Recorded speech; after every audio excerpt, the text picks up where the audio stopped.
नमस्कार, मैं हूं संजय शर्मा। आप देख रहे हैं 4 PM न्यूज नेटवर्क। एक गंभीर विषय पे हम चर्चा करेंगे अभय दुबे जी से, देश के जाने माने पत्रकार जो रोज एबीपी चैनल पर आते हैं। बहुत अच्छी किताबें लिखी हैं, बहुत अच्छे पत्रकार हैं, बहुत अच्छी जानकारी है। मैं उनसे पूछना चाहता था कि आखिर देश की सुरक्षा का ये हाल क्यों हो रहा है। हम आंतरिक सुरक्षा, बाहरी सुरक्षा, इन सारे मामलों में पिट रहे हैं। जम्मू कश्मीर में अभी 2 महीने नहीं हुए हैं प्रधानमंत्री जी को शपथ लिए हुए। मोदी पार्ट 3, लगभग 1.5 दर्जन हमारे बहादुर फौजी अपनी जान खो बैठे से हाथ धो बैठे हैं। आतंकियों ने उनकी हत्या कर दी। सोच सकते हैं आप, 1.5 दर्जन लोग। कश्मीर में 370 हटने के बाद बड़े बड़े जोर से दावे किए जा रहे थे, हम वहां प्लॉट लेंगे। पूछिएगा अपने अड़ोस पड़ोस में जो भक्तों की टोली है, उसमें से कितने लोगों ने प्लॉट ले लिए। कश्मीर में ये चर्चा आम होती है कि मैं गया था वहां पे, कि वहां के गवर्नर साहब की कहानियां, किस्से, करप्शन की बातें गली गली में गूंज रही है। उत्तर प्रदेश में एक ठग पकड़ा गया, संजय शेरपुरिया, कहा गया बड़ा अंतर्राष्ट्रीय ठग है। कश्मीर के गवर्नर मनोज सिन्हा ने उस ठग से 25 लाख रुपए ले रखे हैं। शपथ पत्र में कहा कि हाँ, संजय शेरपुरिया से 25 लाख रुपए उधार ले रखे हैं। आप सोचिए, अगर आपसे कोई ठग पकड़ा जाए और आपके थोड़ा बहुत भी लेन देन हो, 1 लाख रुपए का भी लेन देन हो, तो पुलिस मार मार के लाल कर देगी आपको। लेकिन मनोज सिन्हा अभी भी अपने पद पर हैं, तमाम किस्सों कहानियों के बाद पद पर हैं। और बात फिर जब पड़ोसी मुल्कों की आती है, तो हमारे इंटेलिजेंस पूरी तरह फेल हो गई है। पहली बार ऐसा हुआ कि हम रॉ की जो एक्टिविटी होती है उसके श्रेय लेने लगे हैं कि अरे देखो, अपने पाकिस्तान में घुसकर आतंकियों को मार दिया, हमने बांग्लादेश में मार दिया, हमने कनाडा में मार दिया। भक्तों की टोली कह रही है। इससे पहले बहुत बहुत ऑपरेशन हुआ करते थे, रॉ का नाम भी नहीं आता था, पता भी नहीं चलता था।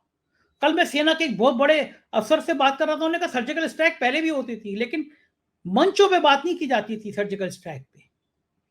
हमारे पूरे अड़ोस पड़ोस में, विदेशों में जो कुछ घटा, हमें पता ही नहीं था। डोभाल साहब क्या कर रहे हैं?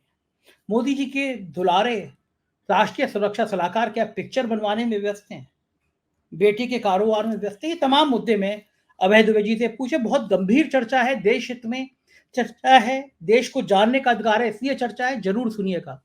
और एक रिक्वेस्ट और एक खुशखबरी आपसे कि हमारा 4 PM म्यूजिक का दूसरा गाना लॉन्च हो गया, तिरंगा।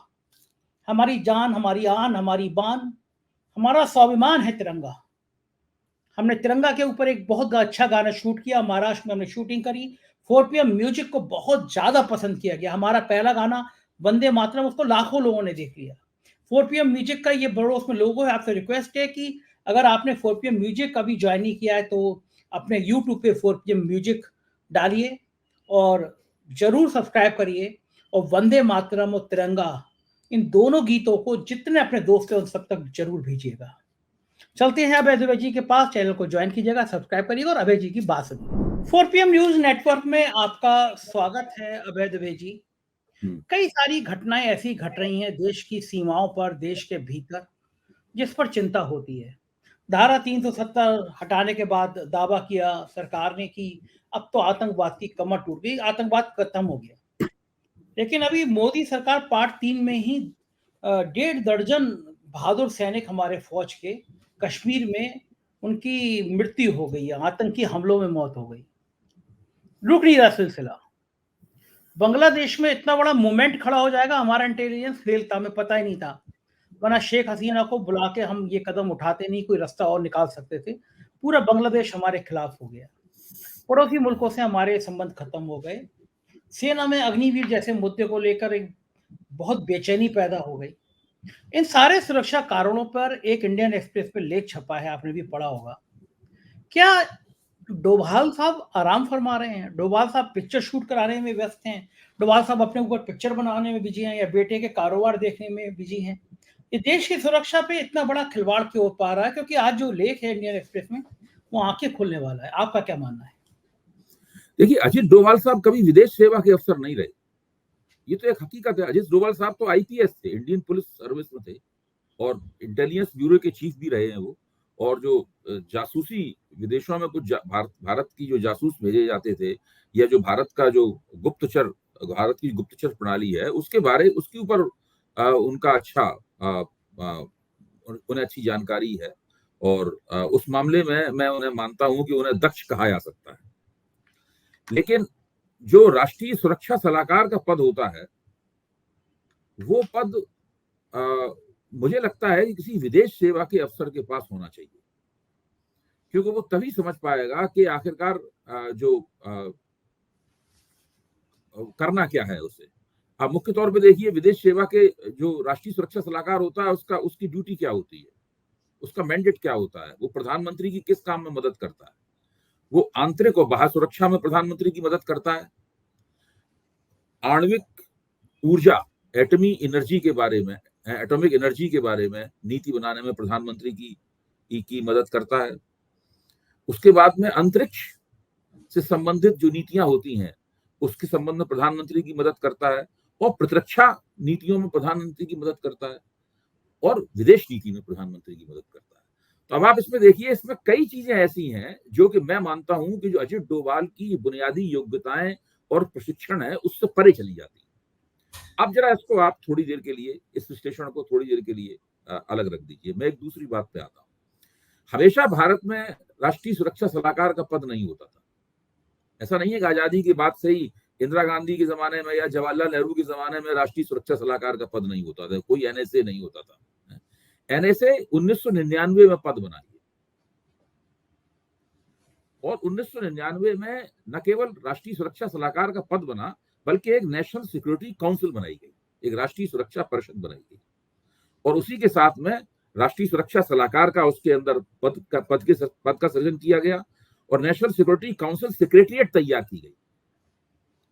इस तरीके से एक सुरक्षा प्रतिष्ठान बना जिसके चेयरमैन प्रधानमंत्री होते हैं, जो भी प्रधानमंत्री हो, और राष्ट्रीय सुरक्षा सलाहकार सीधे सीधे उनको राय देते हैं और तमाम सारे बंदोबस्तों में भाग लेते हैं। जब भी कोई विदेश नीति संबंधी, कोई प्रतिरक्षा नीति संबंधी कोई संकट खड़ा होता है, प्रधानमंत्री ये उम्मीद करते हैं कि राष्ट्रीय सुरक्षा सलाहकार के जरिए वो उस संबंधित देश के राष्ट्राध्यक्ष से तुरंत मुलाकात करेंगे।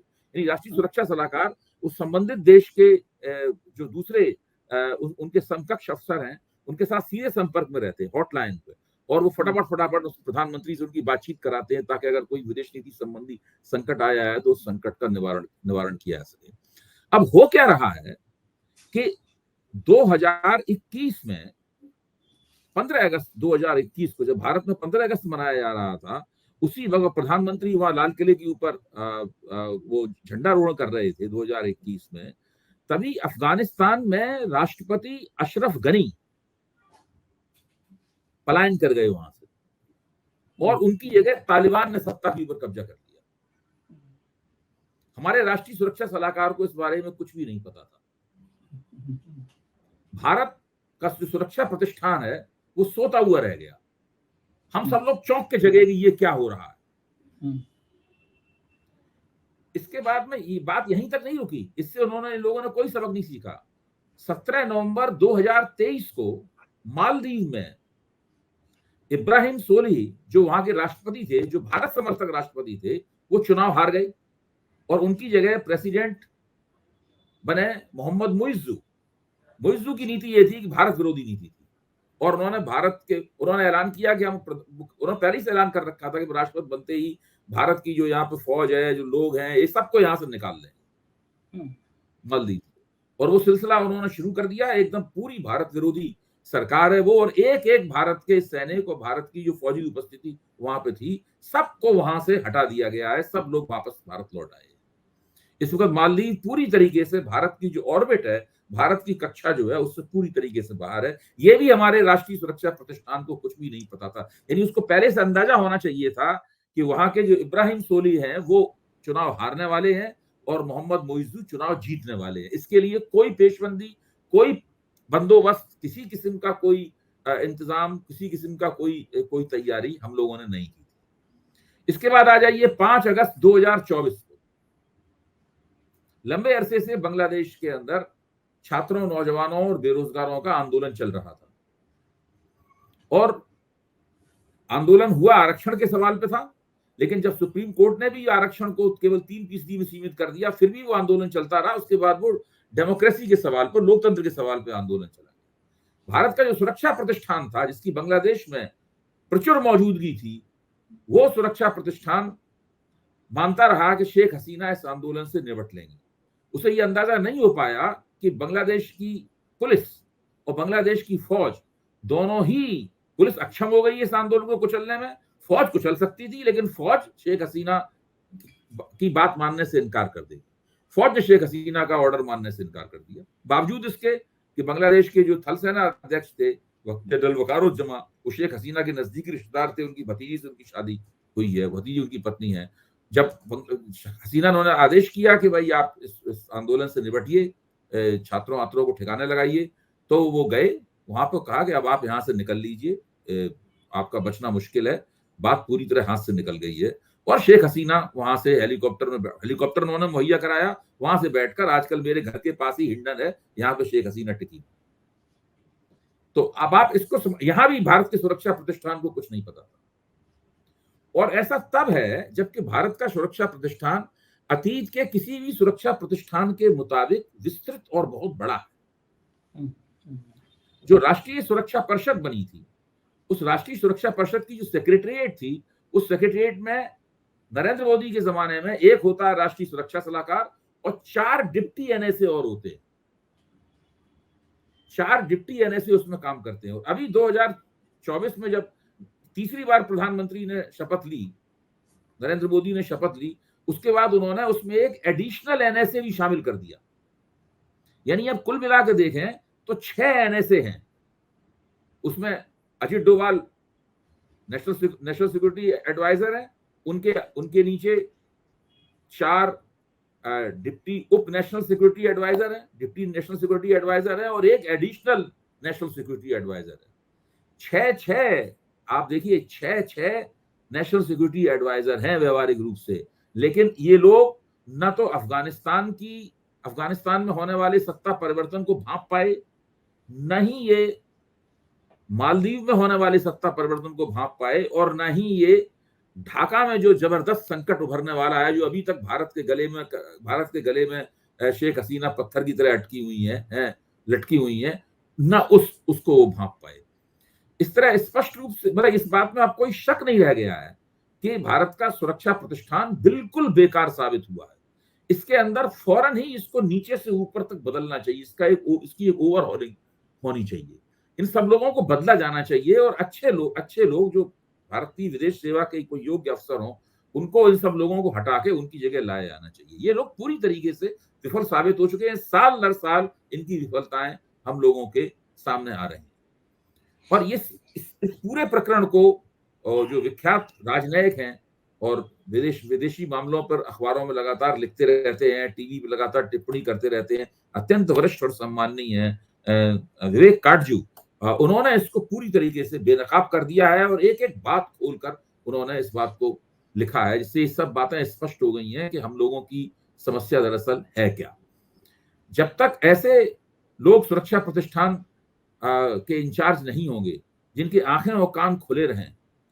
अब इसमें और भी बहुत सी चीजें हैं भाई, ठीक है, आज साफ दिखाई पड़ता है कि ये ठीकरा अजित डोभाल के दरवाजे पर फोड़ा जाना चाहिए। हर कोई व्यक्ति कहेगा कि ये ठीकरा अजित डोभाल के दरवाजे फोड़ा जाना चाहिए। अब देखिए, ये तो बहुत सी चीजें इसमें गुप्त होती हैं। 1968 में भारत में एक एक्सटर्नल सिक्योरिटी एजेंसी, भारत की एक अंतरराष्ट्रीय जासूसी संस्था का ढांचा खड़ा किया गया था, जिसको हम लोग रिसर्च एनालिसिस विंग के नाम से जानते हैं, रॉ के नाम से जानते हैं। 1968 से ये काम कर रही है लगातार। अभी पिछले दिनों उनका एक नया चीफ आए हैं, रवि सिन्हा उनके नए चीफ बनाए गए हैं रॉ के। उससे पहले जो रॉ के चीफ थे वो रिटायर हो चुके हैं, 3 बार उनको सेवा विस्तार दिया गया, और वो शायद उनका नाम था सामंत गोयल थे, और उनको इस बार जेड सिक्योरिटी मिली हुई है रिटायरमेंट के बाद। सब लोग पूछते हैं इस बात को भाई कि सामंत गोयल साहब रिटायर हो गए, उनको जेड सिक्योरिटी क्यों दी? जेड सिक्योरिटी तो जो रॉ के संस्थापक माने जाते थे रामनाथ काव, उनको भी कभी प्राप्त नहीं हुई थी। उनको जेड सिक्योरिटी मिली हुई है, क्यों मिली हुई है? किससे खतरा है उनको? सब लोग जानते हैं किससे खतरा है, लेकिन ये बात कही नहीं जा सकती यहाँ पर। तो पूरा मामला पूरी तरह संदिग्ध है। फिर अजय डोभाल के खेमे में अगर झांका जाए तो वहां भी आपको कुछ अफसोस और कुछ निराशा हासिल होगी, क्योंकि वहां से भी आपको इस तरह की सुगवाट मिलेगी कि भाई अजय डोभाल की कौन सुनता है। दरअसल जो नेशनल सिक्योरिटी काउंसिल की बागडोर जो है तो किसी और अदृश्य शक्ति ने संभाल रखी है। वो कौन है, सब लोग जानते हैं वो कौन है, लेकिन उसके बारे में सार्वजनिक रूप से नहीं कहा जा सकता है। तो मेरा कहना यह है कि काफी घपला, काफी गड़बड़ियां, बहुत सी चीजें ऐसी हैं जो अपरिभाषित हैं, जिनको साफ तौर पर नहीं कहा जा सकता है, लेकिन ये भारत की पूरी सुरक्षा व्यवस्था को, बाह्य और आंतरिक सुरक्षा व्यवस्था को कमजोर कर रही हैं, विदेश नीति को कमजोर कर रही हैं। अभी इसमें एटॉमिक ऊर्जा और स्पेस पॉलिसी, इन सबका तो नंबर ही नहीं आया, कोई इससे संबंधित संकट नहीं आया। तो ये एक ऐसी एक काफी बड़ा संकट है। मुझे चाहिए कि, मेरे ख्याल से नरेंद्र मोदी को चाहिए कि इसमें तुरंत हस्तक्षेप करके इसको दुरुस्त करें, क्योंकि मोदी जी भी नहीं चाहेंगे व्यक्तिगत रूप से कि ऐसा हो, कोई नहीं चाहेगा ऐसा हो, भारतीय जनता पार्टी नहीं चाहेगी, राष्ट्रीय स्वयंसेवक संघ नहीं चाहेगा। लेकिन लाइतलाली में, लापरवाही में अगर मान लीजिए ऐसा होता रहा तो हम लोगों को कभी बड़ा नुकसान हो सकता है। बिल्कुल ठीक कह रहे हैं अभय जी, लेकिन ये काम तो सिलसिला तो लगातार एक के बाद एक सालों से चल रहा है ना। हम चूक रहे हैं, लगातार ये बात सामने आ रही है, देश के सामने आ रही है कि हमारी कहीं ना कहीं इंटेलिजेंस फेल हो रही है, हर मामले में फेल हो रही है, चाहे वो देश के अंदर हो चाहे देश के बाहर हो। और रॉ के मामले में बदनामी हुई, अमेरिका में एक अब भले वो आतंकी हो लेकिन उसकी हत्या के प्रयास में एक भारतीय नागरिक बंद है। अमेरिका में पहली बार रॉ का ऑफिस बंद कर दिया गया। कनाडा ने हमारा विरोध किया, प्रतिरोध किया। ऑस्ट्रेलिया ने सही कह बड़ा रहे हैं आप। मैंने ये सब बातें, संजय जी, मैंने ये सब बातें कही नहीं, क्योंकि ये सब बातें एक लंबा सिलसिला है, सब लोग इन बातों को जानते हैं, अखबारों में सारे विवाद हैं। रॉ इसके अंदर इम्प्लीकेटेड है पूरी तरीके से, और रॉ के साथ साथ में पूरी भारत की विदेश नीति और जो सुरक्षा सलाहकार प्रतिष्ठान है, ये पूरा का पूरा इसके अंदर फंसा हुआ है, इम्प्लीकेटेड है। भाई हमारे जो रॉ के रिटायर्ड सामंत गोयल साहब हैं, रिटायर्ड चीफ, उनको जेड सिक्योरिटी क्यों मिली हुई है? मतलब कोई ना कोई तो बात है ना उसके अंदर। इन तमाम बातों की तरफ ध्यान देकर प्रधानमंत्री को तुरंत हस्तक्षेप करना चाहिए, और इस पूरे मसले, देश के नागरिक होने के नाते हम सब लोगों का कर्तव्य है कि हम, आम लोगों को ये बातें नहीं पता होती हैं। नहीं पता। जनता विदेश नीति के बारे में सबसे कम जानती है। अमेरिकी चुनाव जो होता है उसमें विदेश नीति एक बड़ा मुद्दा होती है। भारत में कभी विदेश नीति का मतलब केवल ये है कि पाकिस्तान और चीन से भारत क्या कर रहा है, बस। इसके अलावा भारत में मोटे तौर पर विदेश नीति, अखबारों में भी विदेश नीति की इन्हीं संबंध में चर्चा होती है। अब मालदीव के बारे में कौन विदेश नीति में दिमाग खपाएगा, श्रीलंका के बारे में कौन दिमाग खपाएगा, बांग्लादेश के बारे में कौन, माना जाता है छोटे छोटे देश हैं, इनसे हमारे कभी युद्ध नहीं हुए हैं, कुछ नहीं हुआ है। तो ये सब ऐसी स्थिति है जिसके बारे में अब समय आ गया है कि गंभीरता से इन सब चीजों को दुरुस्त किया जाए। देखिए, जब नरेंद्र मोदी 2014 में प्रधानमंत्री बने थे, उस वक्त एक सुरक्षा, केवल अजित डोभाल को उन्होंने राष्ट्रीय सुरक्षा सलाहकार बनाया। 2018 में आके उन्होंने इसको विस्तार दिया। शायद डोभाल साहब ने उनको राय दी होगी, 4 डिप्टी सुरक्षा सलाहकार बनाए गए। अब आगे 2024 में उन्होंने उनसे एडिशनल सुरक्षा सलाहकार भी जोड़ दिया, 6 हो गए। उसके बावजूद भी जो क्वालिटी है काम की, वो सुधरी नहीं। देखो ठीक है ना, मुझे तो याद आ रहा है, ऐसा थोड़ी नहीं कि रॉ का ऑफिस एक दिन में बन गया और रॉ ने एक दिन में एक्टिविटी शुरू कर दी हो। बांग्लादेश बना था, इंदिरा गांधी थी, पाकिस्तान को तोड़ दिया गया था, बांग्लादेश बना दिया गया था। आज भी कहा जाता है कि रॉ की बहुत बड़ी भूमिका थी, इंटेलिजेंस की भूमिका थी। रॉ कभी नाम में नहीं आता था, चर्चा में नहीं आता था, किसी मुल्क में कभी नाम नहीं लिया गया कि रॉ के लोगों ने ये काम कर दिया, और काम भी यही होता है। ऐसा है कि ये जो खुफिया गतिविधियां होती हैं, ये कोई अखबारों में खबर छपा के डींग मारने के लिए थोड़ी ना होती है। ना इनका मकसद ये होता है कि इनको बता के हम अपनी पीठ ठोके। अब यहाँ तो राष्ट्रीय स्वयंसेवक संघ के जो तथाकथित संघ विचारक हैं, जो भारतीय जनता पार्टी के अनऑफिशियल, अनधिकृत प्रवक्ता की तरह काम करते हैं, तो टीवी चैनलों पे छाती ठोकते फिरते हैं कि हम हर जगह जाके सब लोगों को फिट कर रहे हैं, मार रहे हैं, ठोक रहे हैं। हाँ, ठोक रहे हैं हम लोग। और तुलना करते हैं अपनी मॉसरेट के साथ। रॉ की तुलना मॉसरेट से की जाती है, और इस बात को लेकर ये अपनी पीठ ठोकते हैं और बहुत खुशी मनाते हैं कि इसमें जो मस्कुलर नेशनलिज्म, मतलब जो भारत जो है एक बाहुबली राष्ट्रवाद जो है, वो हम लोगों ने खड़ा कर दिया है।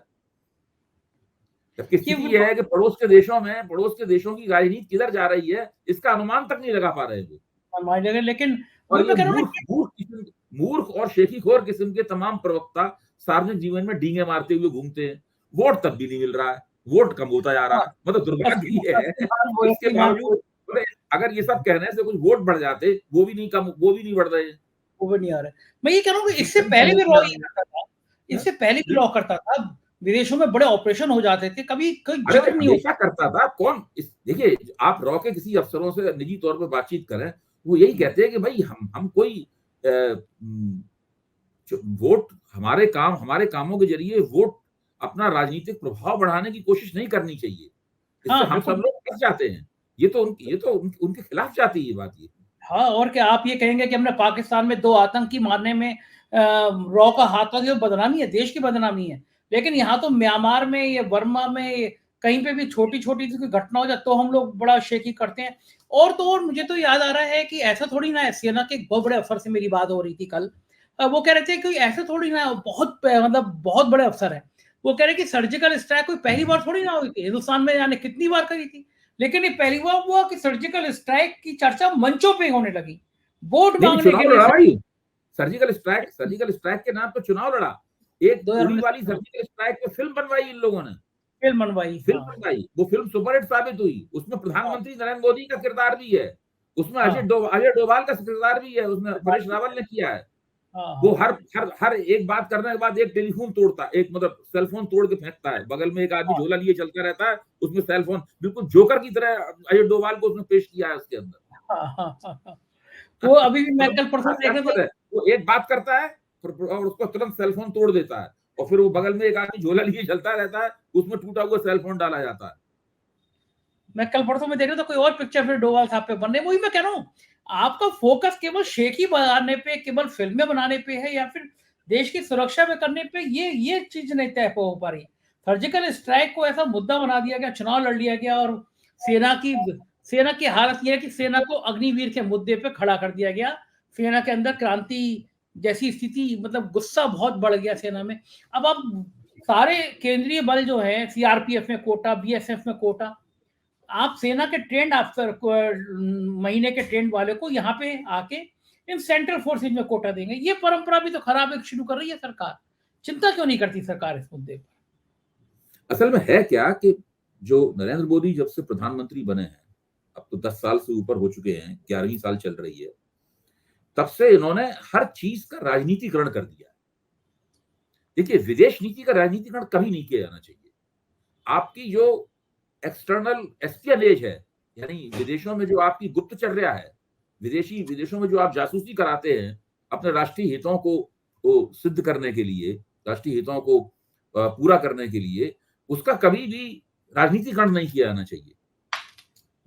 प्रधानमंत्री जब शपथ लेते हैं या कोई भी मंत्री जब शपथ लेते हैं तो उसमें गोपनीयता की शपथ होती है। गोपनीयता की शपथ, संविधान के प्रति अपनी जिम्मेदारी को निष्ठापूर्वक पूरा करेंगे। शपथ के 2 हिस्से होते हैं। एक तो वो है कि संविधान के प्रति अपनी निष्ठा को पूरा करेंगे, उसके बाद शपथ का दूसरा हिस्सा शुरू होता है। हम लोगों को भी याद सी हो गई है कि वो गोपनीयता की शपथ अलग से होती है। हाँ। और आप अगर गोपनीयता की शपथ का उल्लंघन करके जो है उसका राजनीतिकरण करके तमाम छिछले किस्म के जो तमाम प्रवक्ता इधर उधर घूमते रहते हैं और एक बाहुबली किस्म का राष्ट्रवाद हमने खड़ा कर दिया है, इस प्रकार की दावेदारियां ठोकते हैं, इससे फायदा उनको कुछ हो नहीं रहा है। मैं ये मानता हूं देश को नुकसान हो रहा है, भारतीय जनता पार्टी को भी नुकसान हो रहा है, और सब हर व्यक्ति नुकसान में है। ये बात ख्याल आता क्यों नहीं है? मोदी जी को समझ में नहीं आ रहा कि जनता के अंदर ये फीलिंग गलत जा रही है। मोदी जी का जो मॉडल है ना, मतलब मोदी जी का मॉडल बिल्कुल व्यक्ति केंद्रित मॉडल है। वो चाहते हैं कि हर चीज का श्रेय उनको प्राप्त हो। अगर कहीं कोई जासूसी के काम में सफलता प्राप्त हो जाए तो उनकी आत्मा कुलबुलाती है, जल्दी से इसका श्रेय ले लिया जाए। अब खुल के नहीं ले सकते तो इस तरीके प्रवक्ताओं के जरिए, इस प्रकार की जो सार्वजनिक जीवन में बकवास की जाती है, इसके जरिए वो श्रेय लेने की कोशिश करते हैं। ये एक बहुत बड़ी समस्या है। हर चीज का सरकारीकरण कर दिया गया है और हर चीज का राजनीतिक श्रेय ले लिया जाए, ताकि बिल्कुल अपने आप को भारत के एक ऐसे खुदा के रूप में, मोदी है तो मुमकिन है, ये सब नारेबाजी क्यों होती है? मोदी है तो जासूस भी मुमकिन है, मोदी है तो सारी वो कामयाबी भी मुमकिन है, मतलब इस प्रकार का पूरा मामला है। मैं तो ये देख रहा हूँ कि कश्मीर का जो हालात, मैंने शुरुआत से बात करी कि कश्मीर लगातार बिगड़ रहा है। मैं पिछले दिनों कश्मीर गया, अभय जी, मुझसे कम से कम 1 दर्जन मौजूद लोगों ने कहा कि कश्मीर में भ्रष्टाचार 1000 गुना बढ़ गया। मौजूदा जो गवर्नर साहब हैं, मनोज सिन्हा जी, उत्तर प्रदेश के रहने वाले हैं, उत्तर प्रदेश सरकार ने ठग पकड़ा। संजय शेरपुरिया नाम था उसका, बड़ा चर्चित ठग था, वो जेल में रहा 1.5 साल। उस ठग से 25 लाख रुपया मनोज सिन्हा ने ले रखा है। शपथ पत्र में है, जो लोकसभा के चुनाव में दिया गया शपथ पत्र, उसमें जिक्र है कि 25 लाख रुपए उधार भाई मनोज सिन्हा के शपथ पत्र में जिक्र है। शपथ पत्र में है, मनोज सिन्हा के शपथ पत्र में है कि 25 लाख रुपए का ऋण संजय शेरपुरिया से। अब ये अब कल्पना करिए, एक ठग पकड़ा जाए और उसने आपको 25 लाख रुपए का लोन दे रखा हो, पुलिस क्या 1 घंटे के अंदर आपको उठा के बंद नहीं कर देगी, आपसे पूछताछ नहीं करेगी? संजय शेरपुरिया से तुमने इस यहाँ के एसटीएफ ने कहा ये इंटरनेशनल ठग है, ये इतना बड़ा ठग है कि प्रधानमंत्री के घर के पास रहता था। कभी ये नहीं पूछा गया मनोज सिन्हा से कि तुम्हारा इस ठग से रिश्ता क्या है, तुमने 25 लाख रुपए क्यों ले रखे? कश्मीर में इतनी ज्यादा करप्शन के आरोप हैं और सत्यपाल मलिक ने बताया था कि कश्मीर में चल क्या रहा है, 300 करोड़ की फाइल का बड़ा सुर्खियां हुई, लेकिन तब भी गवर्नर साहब वहां के जो ठेके पट्टे हैं, मतलब एक जने ने मुझसे कहा कि जरा लिस्ट निकलवा लीजिए गैस हाउस में गाजीपुर के कितने लोग रुके हैं और ठेकों में गाजीपुर के कितने लोगों का रोल है, तो मनोज सिन्हा जी की कली खुल जाएगी। कश्मीर के हालात बेकाबू हैं और मनोज सिन्हा जी वो वस्त्र पहन के माला जपते हुए फोटो वायरल करा रहे हैं। तो क्या कश्मीर में एक कड़ा प्रशासक नहीं चाहिए इस दौर में? ये ख्याल भी नहीं आ रहा सरकार को। देखिए इस कश्मीर, इसकी पीछे थीसिस क्या है, उस थीसिस को समझना चाहिए। थीसिस ये थी कि अगर हम धारा 370 के जरिए, धारा 370 की जिस धारा के जरिए कश्मीर को विशेष दर्जा प्राप्त होता था, अगर वो हम हटा देंगे तो कश्मीर की समस्या हल हो जाएगी। और पाकिस्तान, मतलब इसके पीछे आश्वासन, दावा ये था मतलब कि कश्मीर की समस्या हल हो जाएगी और कश्मीर में जो अलगाववादी राजनीति होती है हुर्रियत वगैरह के नेतृत्व में, उस राजनीति का बुनियादी तर्क समाप्त हो जाएगा और कश्मीर भारत की मुख्य धार में आ जाएगा। जैसे ही कश्मीर भारत की मुख्य धार में आएगा वैसे ही सब कुछ ठीक हो जाएगा। एक मतलब एक जादू। अमित शाह जब आए लोकसभा में और उन्होंने ये किया तो टीवी के ऊपर जो कि पंडित लोग, कश्मीरी पंडित लोग और उनके प्रवक्ता लोग जो बैठे हुए थे, वाह वाह वाह वाह क्या हुआ, वाह वाह आज धन्य हो गए हम, वो ये सब बातें कही उन्होंने। बिल्कुल उनके चेहरे से लग रहा था कमाल कर दिया, उन्हें उम्मीद नहीं थी कि ऐसा होगा। खैर, अब आपने संसदीय अपनी जो शक्ति थी उसका इस्तेमाल करके अपना जो विचारधारात्मक एजेंडा है पूरा किया। एक देश एक निशान, ये सब चीजें जो नारे लगाते थे, ये सब नारे आपने पूरे कर दिए। अब इसके बाद जो कश्मीर में सुधार होना चाहिए था, वो सुधार तो कहीं दिखाई नहीं पड़ता। स्थिति ये है कि भारतीय जनता पार्टी कश्मीर घाटी में इस लोकसभा चुनाव में अपने उम्मीदवार नहीं खड़े कर पाई। हाँ, उसके लिए तमाम इधर उधर के तर्क दिए कि अब इसलिए नहीं कर रहे, इसलिए नहीं कर रहे। जानती थी उम्मीदवार खड़े करेंगे तो बहुत बुरी तरीके से चुनाव हार जाएंगे। गिनती के वोट मिलते हैं उनको, गिनती के। ये स्थिति थी। हाँ, तो ये जब हालत है आपकी, इसका मतलब है जो कश्मीर प्रकरण है इनकी, ये तो आंतरिक नीति, विदेश नीति नहीं है, तो आंतरिक नीति है भारत की, वो पूरी तरीके से फ्लॉप है। Manipur flop, Kashmir flop. अब देखिए ना क्या स्थितियां हैं इनकी। Maldives flop, Bangladesh flop, Sri Lanka flop, Afghanistan flop. सारा बड़ा एक फ्लॉप, बहुत बड़ा, एक बहुत विशालकाय फ्लॉप इनके ऊपर सवालिया निशान बनकर लटक रहा है। बिल्कुल ठीक बात है अभय जी। मुझे लगता है कि भगवान विष्णु जी के अवतार हैं, वो जल्दी से ठीक कर देंगे। और मुझे उम्मीद है कि लोग भी मान लेंगे कि हाँ ये ठीक कर पा रहे हैं। लेकिन बहुत बहुत शुक्रिया, आज आपने इतनी महत्वपूर्ण जानकारी हम लोगों को दी। धन्यवाद, आभार। ये थे अभय दुबे जी और आपने सुना कि राष्ट्रीय हित के मुद्दे पे, हमारे विदेश में सुरक्षा के मामले पे कितनी विस्तार से उन्होंने चर्चा की। मुझको यकीन है ये बातचीत पसंद आई होगी आपको, अपनी राय से अवगत रहेगा। शुक्रिया, थैंक यू।